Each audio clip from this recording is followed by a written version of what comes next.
Привет! Рада приветствовать вас на своем канале о здоровой еде. И сегодняшний ролик посвящен добавленному сахару. То есть такому сахару, который добавляется в продукты питания, домашнюю кулинарию, выпечку, напитки и многое другое. И здесь я уточню, что я не говорю о снижении потребления сахара в цельных продуктах. Например, в клубнике или в морковке не содержится добавленного сахара. Это совершенно другое. Сахар, который содержится в цельных продуктах, в отличие от добавленного сахара, имеет несколько иное влияние на наш организм. В нем содержатся витамины, минералы, клетчатка, что нет в добавленном сахаре. И сахар, который содержится в цельных продуктах, не имеет негативных последствий для нашего организма. Ну, теперь, собственно, остановимся на тех проблемах, которые может вызвать чрезмерное употребление добавленного сахара и рафинированных углеводов. Уточню, что рафинированные углеводы – это всевозможная выпечка, белый хлеб и так далее. И первое из них – это то, что если снизить потребление добавленного сахара и рафинированных углеводов, то вы сможете снизить риск появления прыщей на вашем лице. Конечно, когда речь заходит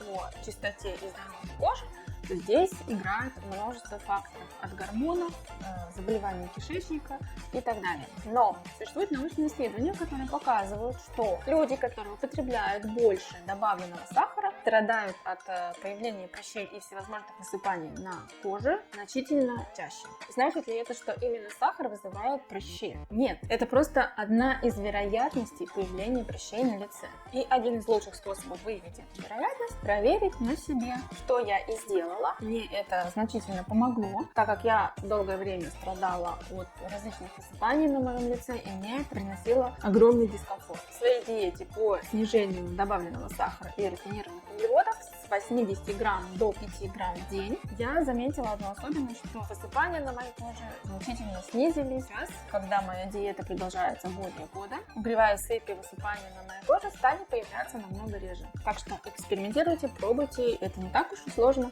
Проблема номер 2. Если вы снизите потребление добавленного сахара и рафинированных углеводов, то вы сможете избежать чрезмерного веса и появления всеми нами ненавистного живота.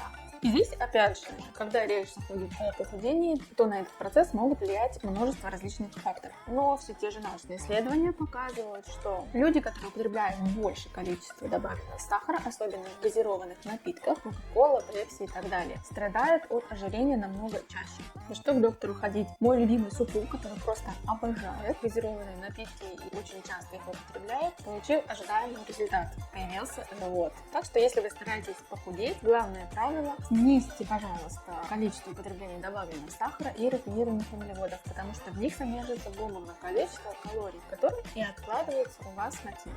Проблема номер 3 связана с тем, что если вы снизите потребление добавленного сахара и рафинированных углеводов, то это сможет повысить уровень внутренней энергии. Это действительно так, об этом я говорила в своем предыдущем ролике про сахар. Например, если вы будете употреблять большое количество добавленного сахара и рафинированных углеводов на завтрак, обед, то это определенно скажется на вашем состоянии здоровья. Да, такие углеводы дадут нам энергии, но на совсем непродолжительное время. А когда те калории, которые вы потребили, закончатся, а закончатся они быстро, результат мы с вами опять захотим есть. И так в течение дня. То есть за день мы с вами съедим огромное количество калорий, которые совсем нам не нужны. И лучшее, что можно сделать в этой ситуации, это снизить количество потребляемого сахара, добавленного сахара и рафинированных углеводов и заменить их на цельные продукты. Четвертая проблема, которая может быть связана с чрезмерным употреблением добавленного сахара, это преждевременное старение кожи. Старение – это абсолютно нормально. Это естественный процесс нашей жизни. Все мы когда-нибудь постареем. Но такой фактор, как преждевременное старение кожи, совсем неприятен, согласитесь сами. И, конечно же, все хотят его избежать. Преждевременное старение кожи вызывает множество факторов. И один, я думаю, самый главный из них – это есть много добавленного сахара. Немножко расскажу, как происходит это в нашем организме. В организме происходит процесс, который называется гликирование.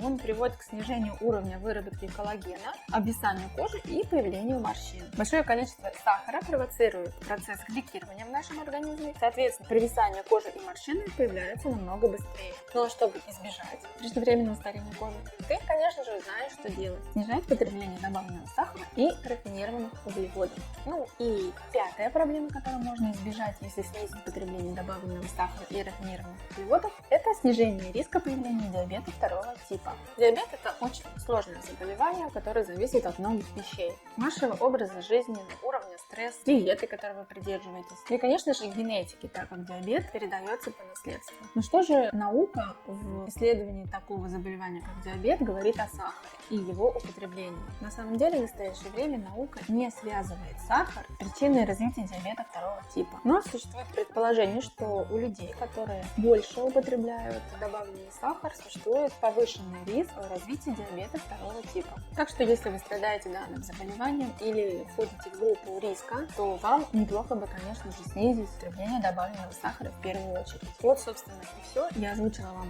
все 5 проблем, которые можно избежать, если вы снизите количество потребления добавленного сахара и рафинированных углеводов. На самом деле это достаточно легко. Нужно просто следить за тем, что вы едите и в каких количествах.